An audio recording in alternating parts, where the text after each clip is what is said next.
Hello दोस्तों, आज इस वीडियो में हम एक बहुत ही गंभीर और अहम मुद्दा चर्चा करने जा रहे हैं। मुद्दा आपको पता चल गया होगा मेरे बैकग्राउंड में, नेपाल प्रोटेस्ट 2025, जिसको फेमसली जाना जा रहा है जेन जी प्रोटेस्ट यानी जेन जी रिबेलियन के नाम से भी। तो आइए जानते हैं, चर्चा करते हैं और अच्छे से समझते हैं कि नेपाल आखिर इस सिचुएशन में, इस समस्या में पहुंचा कैसे। इसके लिए हमें नेपाल के बारे में और गहराई से समझना पड़ेगा, नेपाल की ऐतिहासिक पृष्ठभूमि को समझना पड़ेगा। तो चलिए शुरू करते हैं। नेपाल हिमालय की गोद में बसा वह देश जिसने 200 साल तक राजतंत्र देखा और सड़क पर उतरे विद्रोह करते लोगों की ताकत से लोकतंत्र हासिल किया। लेकिन क्या लोकतंत्र हासिल करने से सारी समस्याएं हल हो गई थी? क्या नेपाल अब स्थिर था? क्या नेपाल की राजनीति में स्थिरता आई? जवाब है नहीं। यही कारण है कि आज फिर नेपाल के लोग आपको सड़कों पर दिखाई दे रहे हैं और इस बार ये जो जिम्मेदारी है, ये जो काम है, ये नेपाल के नौजवानों ने किया है, नवयुवकों ने किया है, जिनको जेन जी यानी जेनरेशन जी कहा जाता है। तो आइए शुरू करते हैं और समझते हैं नेपाल के प्रोटेस्ट को डीप एनालिसिस के साथ। इस वीडियो में सबसे पहले जरूरी है नेपाल की ऐतिहासिक पृष्ठभूमि को समझना। तो जैसे कि हम स्लाइड में देख पा रहे हैं, 18वीं सदी में पृथ्वी नारायण शाह ने नेपाल का एकीकरण किया। शाह वंश का राज 20वीं सदी तक चला। उसके बाद 1951 में राणा शासन का अंत हुआ और लोकतंत्र की शुरुआत हुई। जिस चीज के बारे में मैं अभी आपको बता रहा था, राणा शासन का अंत हुआ और फाइनली पार्लियामेंट्री पॉलिटिक्स यानी नेपाल में लोकतंत्र का उदय हुआ। 1990 में पहला जन आंदोलन हुआ, जिसके बाद नेपाल में मल्टी पार्टी डेमोक्रेसी आई यानी बहुदलीय राजनीति। नेपाल में पहले बहुदलीय राजनीति नहीं थी। ये नेपाल का पॉलिटिकल एवोल्यूशन या पॉलिटिकल डेवलपमेंट हम ध्यान से समझ रहे हैं, जो हमारे लिए समझना बहुत जरूरी है। आगे हम देखें, 1996 से 2006 तक नेपाल में माओइस्ट इंसर्जेंसी यानी माओवादी आंदोलन चला, जिसने पूरे तंत्र को हिला के रख दिया था। 2006 तक आते आते राजशाही कमजोर हुई और 2008 में नेपाल ने खुद को संघीय लोकतंत्र घोषित किया, यानी 2008 में नेपाल बना फेडरल डेमोक्रेटिक रिपब्लिक।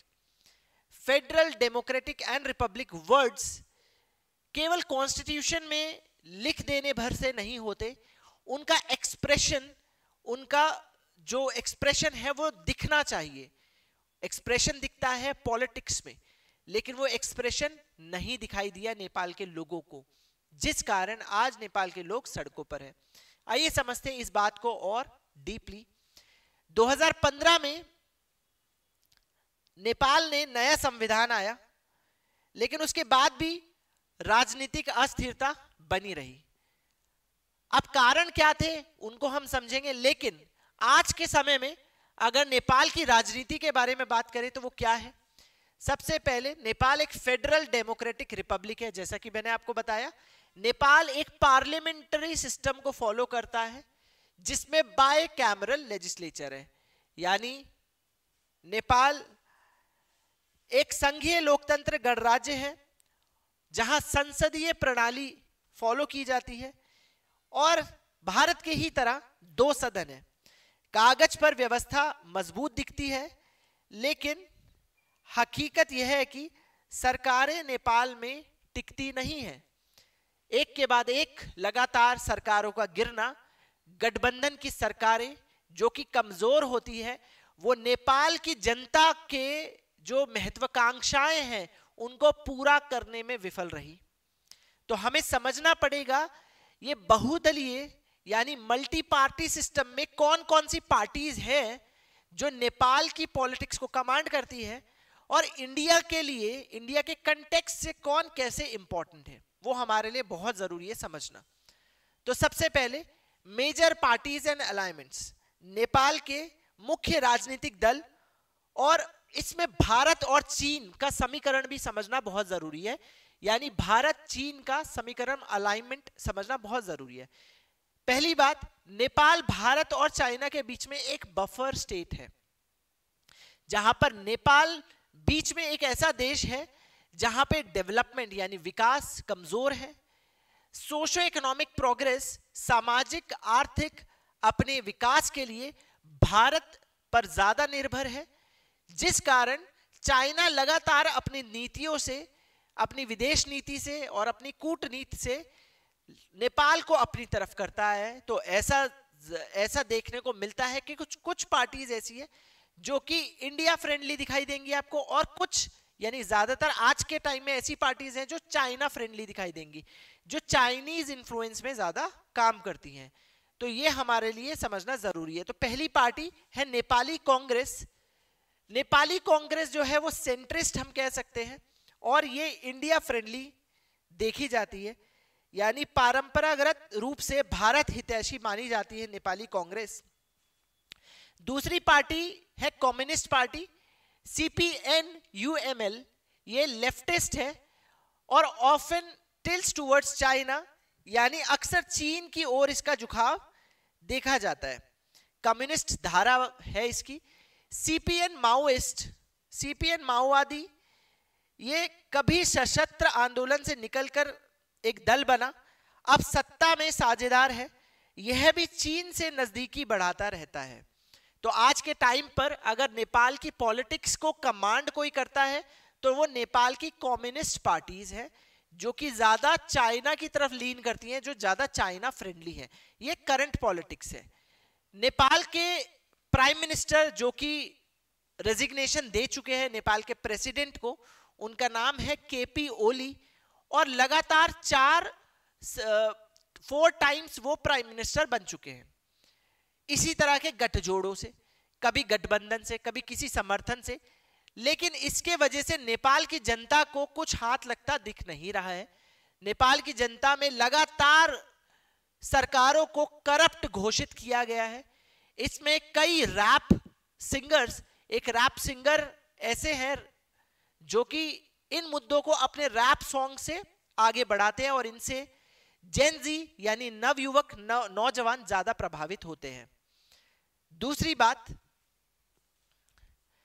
पार्टीज, ये जो दोनों पार्टीज आप देख रहे हो, कुछ इंडिया फ्रेंडली, कुछ चाइना फ्रेंडली, ये इंडिया और चाइना के बीच में बैलेंस करके, इंडिया और चाइना के बीच में बैलेंस करके नेपाल का थोड़ा फायदा कराने की कोशिश करती हैं। क्योंकि आपने देखा होगा, जब एक रोटी के लिए 2 बिल्लियां लड़ती हैं तो फायदा बिल्लियों का नहीं होता, फायदा होता है बंदर का, जो बीच में से रोटी छीन के चला जाता है। तो नेपाल और चाइना के बीच में, चाइना और इंडिया के बीच में नेपाल दोनों तरफ से एक तरह से फायदा भी लेता है, और इसमें फायदा नेपाल के लोगों तक नहीं पहुंचता, फायदा होता है नेपाल की सरकारों का, ऐसा नेपाल की जनता का कहना है। जिसमें एक और मुद्दा, जो अहम मुद्दा जिसके कारण ये विद्रोह को बहुत आग मिली, वो है नेपोटिज्म। यानी नेपाल में अगर कोई सुख शांति और समृद्ध है तो वो नेपाल के ये पॉलिटिशियंस हैं और उनके बच्चे। नेपाल के आम इंसान को कुछ नहीं मिल रहा है, जिस कारण ये विद्रोह देखने को हमें मिला। अब हमें समझना है कि नेपाल में क्या ये विद्रोह सिर्फ सोशल मीडिया के बैन की वजह से हुआ? तो जवाब है नहीं। इसकी कुछ गहरी जड़ें हैं जो हमें समझना बहुत जरूरी है। कुछ के बारे में हमने बात की। तो नेपाल में एक चीज पॉइंट हमने जो नोट किया, पॉलिटिक्स कभी भी स्टेबल नहीं थी। नेपाल की पॉलिटिक्स पूरी तरह इंडिया और चाइना के बीच में बैलेंस क्रिएट करने के चक्कर में लगी रहती है, यानी कहां से ज्यादा फायदा हो जाए। और ज्यादातर दुनिया भर में जो बफर स्टेट्स है वो इसी तरह की राजनीति को अपनाती हैं, लेकिन उसका फायदा भी नेपाल की जनता को देखने को नहीं मिलता है। तो एक मुद्दा जो बन जाता है वो है करप्शन। एक मुद्दा जो बनता है वो है करप्शन। तो नेपाल की जनता किन सवालों से परेशान है? अगर आपसे कोई पूछे तो पहला है राजनीतिक अस्थिरता और बार बार बदलती सरकारें, दूसरा है भ्रष्टाचार और सत्ता में बैठे नेताओं पर अविश्वास। नेपाल की जनता अपने सत्ता में बैठे नेताओं पर विश्वास खो चुकी है, जिस कारण वो आज सड़कों पर है। तीसरा, हाई यूथ अनएम्प्लॉयमेंट, बेरोजगारी, और खासकर ये बेरोजगारी युवाओं पर प्रभाव डालती है। संविधान और संघीय ढांचे को लेकर असंतोष।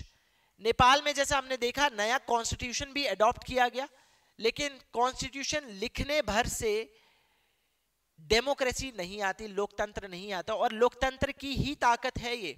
अगर बोले कि लोकतंत्र क्या है, तो जो नेपाल में हो रहा है वो लोकतंत्र है।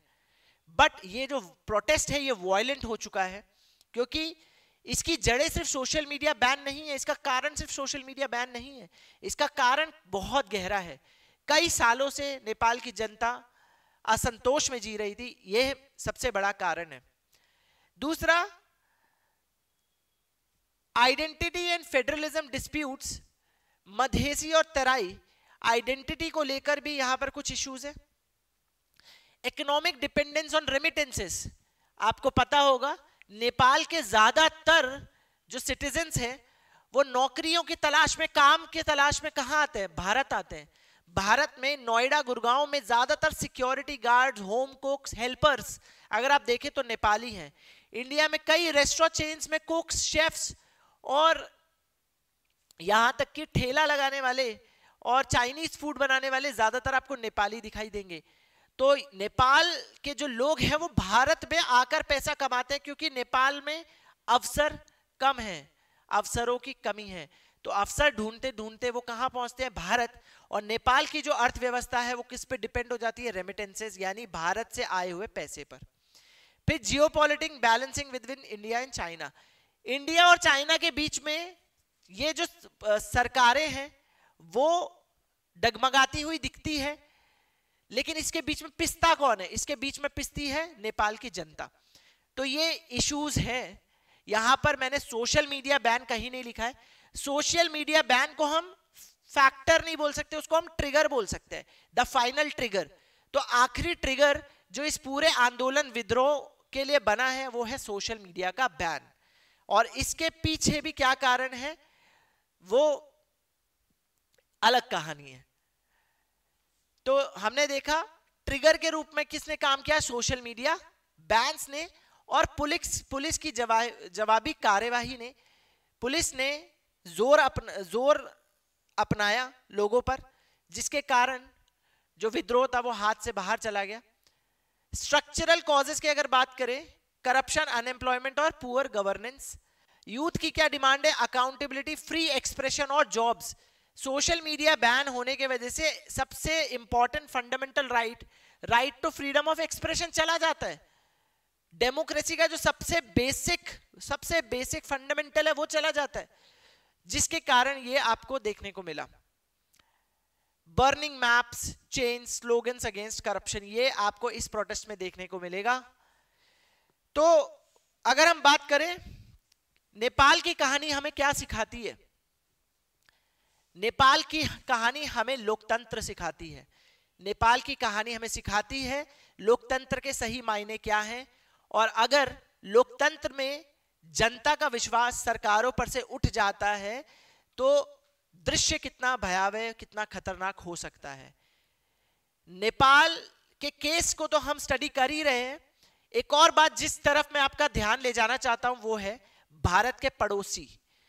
भारत के पड़ोसियों के बारे में अगर बात करें और उनकी राजनीति के बारे में बात करें, जैसे कि पाकिस्तान, अफगानिस्तान, नेपाल, बांग्लादेश और श्रीलंका, तो आपको किसी की भी राजनीति बहुत ज्यादा स्थिर नहीं दिखाई देगी।